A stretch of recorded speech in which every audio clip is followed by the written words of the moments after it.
Hey, what's up, everybody? If you have not been working out, perhaps since the pandemic started or maybe never, it's a new year. So now is your chance to change all that. So we're going to show you some key tips on how to get back on that horse and start working out. I'm Risa Morimoto, your host. I'm an integrative nutrition health coach, and you're watching Modern Aging, where we chat about innovative and holistic ways to elevate our health and well-being as we age. I'd love for you to subscribe to the channel by just clicking on that little red button below with that little bell next to it. And of course, I'd love for you to also check out our website at thisismodernaging.com. My guest today is Sarai White. She is a fitness coach based on the West Coast. So she's not only going to show us how we can get back into getting into shape and creating healthier habits for ourselves, but she's also generously given us a 15-minute workout so that we can apply all the things that she says. And you can watch that video right up here, right after you watch the interview. So check it out. Hey, Sarai, how you doing? I'm good. How are you? Good, good. I'm super excited to talk to you today. We're going to talk some fitness and nutrition. But before we get to that, I wanted to ask you a little bit about your backstory, kind of how you came to fitness, how long you've been doing it. I feel like I've always exercised in some form. My mom was always exercising when I was little, growing up with her. And then I also started doing, when I was a teenager, I was doing trying to do a lot of yo-yo dieting.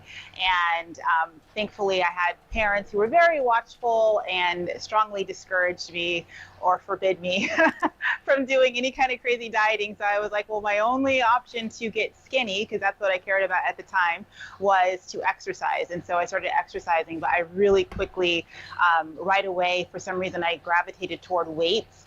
And I loved lifting weights. And so from there, it went from, trying to get skinny to just, I loved lifting weights. So there's some myths about bulking up, right? Especially for women. They're like, oh, if I do too many weights, I'm just going to become really huge. And, Yeah.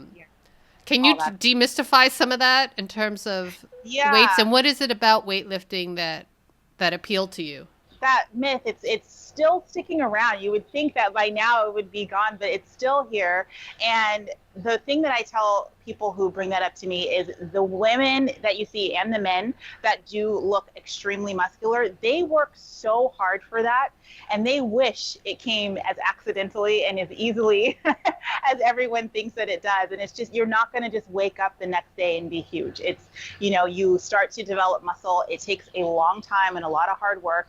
And I do believe that everyone has their preferences and their right to their preferences of how, muscular they want to look. So if at any point along the way, you're like, this is cool, this is where I want to be, you switch up your training modality a little bit, you switch up the protocols you're using, and you can adjust that. So it's not like you're just going to wake up and then all of a sudden you have huge biceps and there's nothing you can do about it. You're just stuck with it forever. It's not going to happen unintentionally, and you can always reverse everything.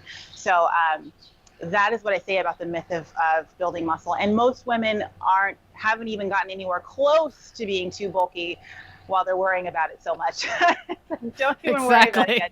Lift some weights first. And if we happen to get there, if you happen to be the 1% that's going to get huge accidentally, we'll deal with it when we get there, But I would say the thing that I love so much about lifting weights is that you really do feel powerful. And we hear that a lot, but when you pick up heavy weight, it just makes you feel so much more confident in your abilities.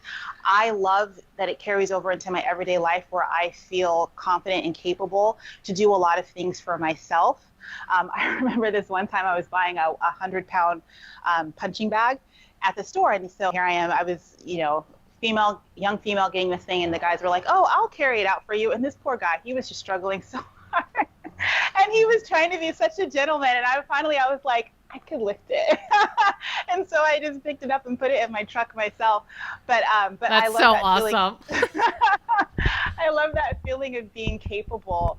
I'll always accept help when it's offered, but I love the feeling of being capable, that I don't have to rely on someone all the time for everything, that I can make my way through my days and handle things myself. So I love that about weightlifting. Yeah, that's great. And even more so as we get older, right? I think there's some in society, I feel like we are trained to think, oh, as we get older, we get weaker, we're going to need more help, but that's not necessarily true, that if we can really train our bodies Yeah.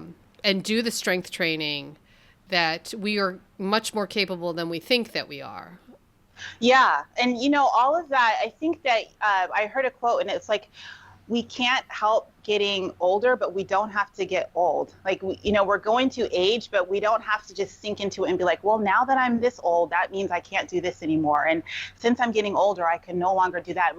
Most things we can continue to do, but there may be some adaptations. Maybe you need more recovery. Maybe you need more warm up, more, all these different things. But I think that a lot of women especially sell themselves short and they're just like, I'm a mom now. I can't do this kind of stuff. Or I'm, crossing this age barrier. I can't do this anymore. And it's just not true. It really is your mindset. Being strong is a mindset as much as it is a physical thing, in my opinion. Yeah, no, I totally, totally agree. So, what do you think would be kind of the minimum that women should be doing in terms of strength training? I mean, I guess it's, you know, a little bit arbitrary, but depending on your age and your circumstances. But do you think that there's a minimum that we should be doing, weekly or Yeah, and monthly? and the minimum isn't a whole lot. But every week doing some form of squatting, which there's so many variations to do, some form of squatting, deadlifting, and overhead pressing. These are the things that we do in everyday life. We're lifting things up overhead. We're getting up and down out of chairs, off the floor. So practicing those consistently and progressively overloading every week is going to be something that helps keep women strong. So anywhere from like 15 to 20 minutes, 3 times a week, if we're just talking about maintaining muscle and maintaining functional strength. Now, if you're trying to get the strongest possible and you're trying to build muscle, there's more that you have to do. But that minimum to keep to keep yourself feeling young and vibrant and capable doesn't take a whole lot. So you had some setbacks in your life. Yes. You're very public about your cancer journey. Yes. How do you feel like being fit and having exercise in your life prior helped you with your recovery? And how can that help? Because people will face cancer diagnoses or other illnesses, Yeah. and how that can really help us to recover faster. Yeah. Definitely. I think it wasn't until that happened to me. Well, first of all, it was kind of a blow because you think I'm like, all of the things that you can do lifestyle wise to limit your risk of getting cancer, I felt like I was doing. Like I've been working out, I've been strength training, my diet's really clean, like all these things, and then still. So it was kind of a blow. So it kind of humbles you a little bit to know that nobody can skate by this without these things possibly happening to you. So to not get so like high on your horse about I'm healthy, so I'm always going to be healthy because stuff happens. So that was a little bit of a blow, but then I really understood how important being fit was when it came to not only my mental health, the mental strength to be able to kind of withstand all of the emotional things that come, the trauma. That's the thing that I think a lot of people don't talk about when it comes to cancer. We see them going through the treatments and, all of that rough stuff, but just the trauma, like even now, there are days that I can't really, if someone's sharing their story, it's like I can't handle it on certain days, and then there's that trauma that comes along with it. But I do feel that the dedication and the consistency to working out fortified my mental strength so that I could handle that a lot better. And then when it comes to the physical part, I hope and I do think that being strong helped me recover a whole lot better. I always prioritize taking care of myself, getting my appointments, even though we all hate doing all the annuals, or maybe not hate it, but it's just an inconvenience. But I was like, this is what you have to do because the sooner you find out anything that may be wrong, the better it's going to be. And so that habit of self-care, which I think is also exercise and proper nutrition, carried over into keeping my doctor's appointment so that my cancer was caught very early.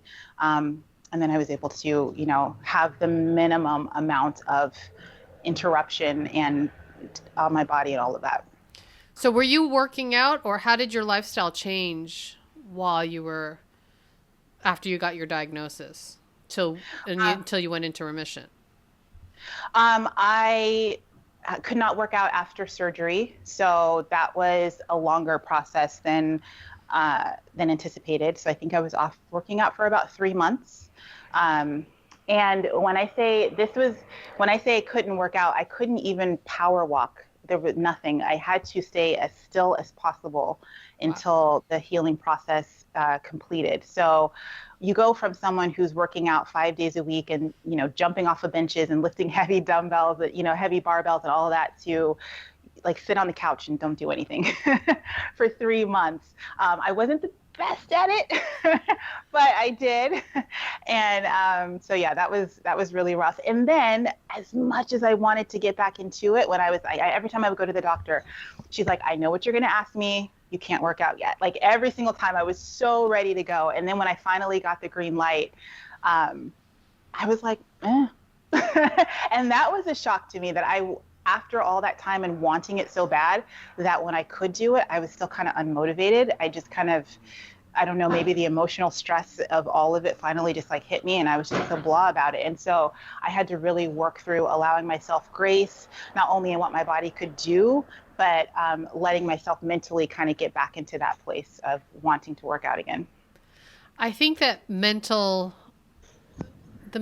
mindset that you need to get motivated to work out. So many of us, whether it's winter, for me, particularly when the weather gets cold, it is much harder. I just feel constrained to just be able to do exercises in my house when I'd prefer to go outside. There's just certain mental blocks. So if there are people who need to get motivated, we're in the new year now. What do you recommend that people like that do to kind of just start? Yeah, one of the things that I used back then when I was trying to get back into it and I was just really struggling, was to try to reflect on the times that I felt really good from working out, to remember what being fit had done for me up to that point, that it wasn't just about how I looked, that it helped me get through a really rough time much easier, I believe, than it would have otherwise. Also to know that even just a little bit is worth doing. So I would just, 10 minutes, 15 minutes, even just in whatever clothes I was already wearing, don't have to make it a big deal, and just do some movement. And then the most important thing is to allow yourself some grace, that you're not going to don't jump in thinking you're going to be exactly where you left off. I don't load the bar up with all the weight that you used to use. Just start off slow. It should feel easy. When I'm working with people to get them back into working out after a while, I actually want their first workout to feel like, oh, that wasn't so bad. Like that was okay.